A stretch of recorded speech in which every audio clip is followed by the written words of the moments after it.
Hello বন্ধুরা, welcome to my YouTube channel. বন্ধুরা, আজ আমরা দেখব বৃদ্ধ ভাতা ফর্ম ফিল আপ কিভাবে করতে হয়। তো দেখো, এখানে লেখা আছে government of West Bengal Jai Bangla pension scheme.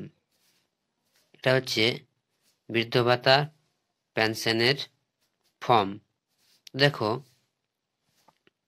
এখানে কি কি বলা হয়েছে, কি কি ডকুমেন্টস লাগবে তা তোমাদের জানাবো। দেখো, এখানে লেখা আছে Jai Bangla pension scheme, application form old age pension. এখানে একটা কালার পাসপোর্ট সাইজের ফটো দিতে হবে। তারপর দেখো, এখানে লেখা আছে to be fill English block letter capital letter. এখানে ইংরেজিতে বড় হরফে অক্ষরে ফর্মটি ফিল আপ করতে হবে। আর এখানে যেগুলো টিক মার্ক দেওয়া আছে সেখানে টিক মার্ক দিতে হবে, এবং যেগুলোতে স্টার দেওয়া আছে সেগুলো অবশ্যই পূরণ করতে হবে। সেই ঘরগুলো ফাঁকা রাখলে চলবে না। দেখো, অ্যাপ্লিকেশন নেম, এখানে অ্যাপ্লিকেশন, যিনি অ্যাপ্লিকেশন করছেন তার নাম এখানে ফার্স্ট নেম, মিডিল নেম আর লাস্ট নেম ভালোভাবে পূরণ করতে হবে। তারপর আছে দেখো জেন্ডার, এখানে মেল মেল হলে মেলে টিক দেবে, ফিমেল হলে ফিমেলে টিক দেবে, আদার্স হলে আদার্সে টিক দেবে। এরপর তার ডেট অফ বার্থ, এখানে ডেট, মাস, এটা বছর। তারপরে দেখো ঘরে লেখা আছে এজ অ্যাজ 1 জানুয়ারি অফ, এটা 1/1/2025 থেকে তার 60 বছর বয়স হতে হবে। এখানে থেকে এনার বয়স হয়েছে 65। এরপর দেখো ফাদার্স নেম, বাবার নাম এখানে লিখতে হবে। First father name, first name, এটা এখানে মিডিল নেম থাকলে মিডিল নেম, আর এখানে লাস্ট নেম মানে পদবিটা লিখতে হবে। মায়ের নাম মাদার্স নেম, মাদার্স নেমের জায়গায় মাদার্স নেম, মিডিল নেম থাকলে মিডিল নেম আর পদবি বা লাস্ট নেম। এবার দেখো কাস্ট, জেনারেল হলে জেনারেলের ঘরে টিক দেবে, এসসি হলে এসসির ঘরে টিক দেবে, এসটি হলে এসটি ঘরে টিক, আর আদার্স ওবিসি হলে আদার্সে টিক দেবে। এবার দেখো ম্যাটার্নাল স্ট্যাটাস, ম্যারিড আনম্যারিড, যদি ম্যারিড হয় তাহলে ম্যারিডের ঘরে, বিধবা হলে বিধবার ঘরে, আর বিবাহিত হলে বিবাহিতের ঘরে টিক চিহ্ন দিতে হবে। এরপর দেখো স্পাউস নেম অফ অ্যাপ্লিক্যান্ট, যদি এখানে মহিলা হয় তাহলে তার স্বামীর নাম লিখতে হবে, অনলি ফর ওমেন্স। এরপর দেখো মান্থলি ফ্যামিলি ইনকাম, পরিবারের মাসিক আয় কত হয় তা এখানে লিখতে হবে। তারপর দেখো এর হয়ে গেল পার্সোনাল ডিক্লারেশন, আইডেন্টিফিকেশন, এখানে তোমাদের আধার কার্ড নাম্বার লিখতে হবে, আর নিচের ঘরে ভোটার কার্ড নাম্বার বা ভোটার কার্ডের এপিক নাম্বারটা লিখতে হবে। এখানে দেওয়া আছে দেখো কন্ট্যাক্ট ডিটেলস, এখানে তোমাদের স্টেট লেখা আছে। তারপর দেখো কি দেওয়া আছে অ্যাসেম্বলি, তারপর দেওয়া আছে তোমাদের ডিস্ট্রিক্ট, ডিস্ট্রিক্ট ফিল আপ করবে। তারপর পুলিশ স্টেশন দেওয়া আছে, এটা ফিল আপ করবে। তারপর ব্লক বা মিউনিসিপ্যালিটি, এটা ফিল আপ করবে। তারপর নিচে দেওয়া আছে জিপি বা গ্রাম পঞ্চায়েত, গ্রাম পঞ্চায়েত নাম লিখতে হবে। তারপরের ঘরে দেখো দেওয়া আছে ভিলেজ, টাউন বা সিটি নাম লিখতে হবে। এখানে হাউস, হাউস নাম থাকলে দিবে, না হলে না দিলেও চলবে। স্ট্রিট নেম, এটাও স্টার দেওয়া নেই তাহলে এটা না দিলেও চলবে। যদি স্টার দেওয়া থাকতো তাহলে অবশ্যই দিতে হতো, কিন্তু যদি স্টার দেওয়া নেই তাহলে না দিলেও চলে যাবে। এবার দেখো পোস্ট অফিস, পোস্ট অফিসের নাম দিবে। এখানে পিন কার্ডের পিন নাম্বারটা এখানে ঠিকভাবে লিখে দেবে। দেখো পিন নাম্বার দেওয়া আছে। এবার দেখো number of years duelling West Bengal, মানে এখানে তুমি ওয়েস্ট বেঙ্গলে কতদিন ধরে বসবাস করছো। তো দেখো এটা দেওয়া আছে 60 বছর ধরে বসবাস করছে। এরপর নিচে দেওয়া আছে দেখো মোবাইল নাম্বার, এখানে তোমাদের একটি সচল মোবাইল নাম্বার দিতে হবে।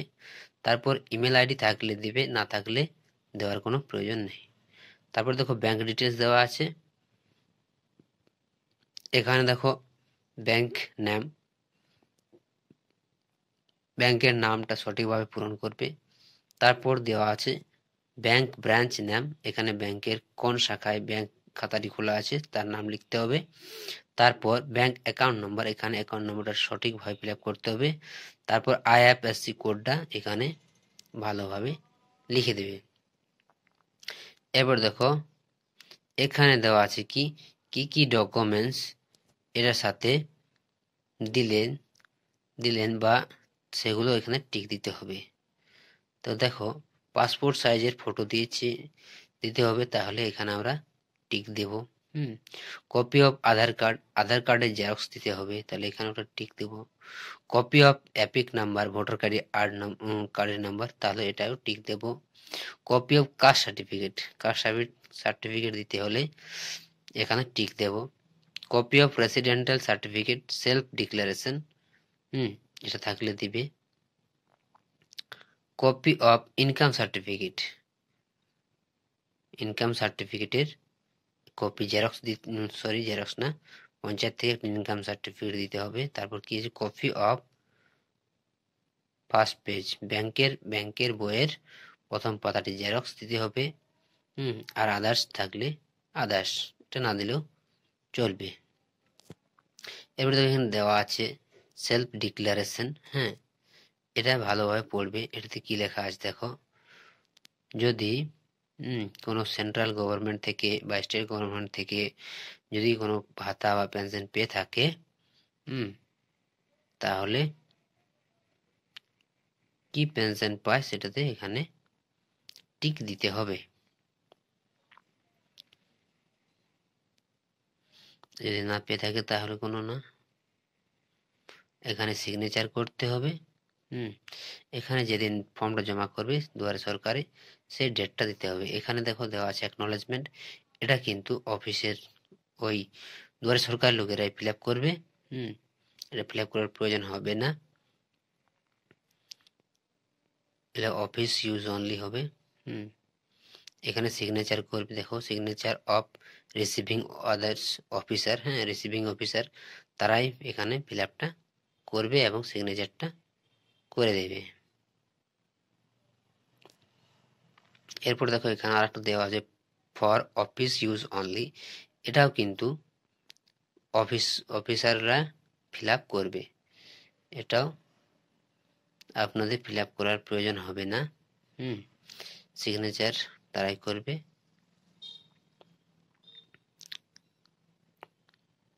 এরপর দেখো এখানে দেওয়া আছে কনসেন্ট ফর আধার অথেন্টিকেশন, এখানে আপনাদের এখানে আধার নাম্বারটা দিতে হবে এবং এর নিচে সিগনেচার করতে হবে।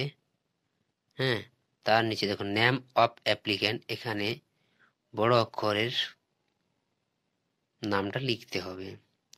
তার নিচে দেখো দেওয়া আছে, এখানে আরেকটা দেওয়া আছে আধার প্রমাণীকরণের জন্য সম্মতিপত্র, এটা উপরে দেওয়া আছে, এটা ইংরেজিতে, এটাকে আবার নিচে দেওয়া আছে বাংলাতে, এটাকে ঠিক সেভাবেই পূরণ করে দিবেন। সিগনেচার করে দেবেন, নিজের নাম লিখে দেবেন, ব্যাস হয়ে গেল আমাদের বৃদ্ধ ভাতার ফর্ম ফিল আপ।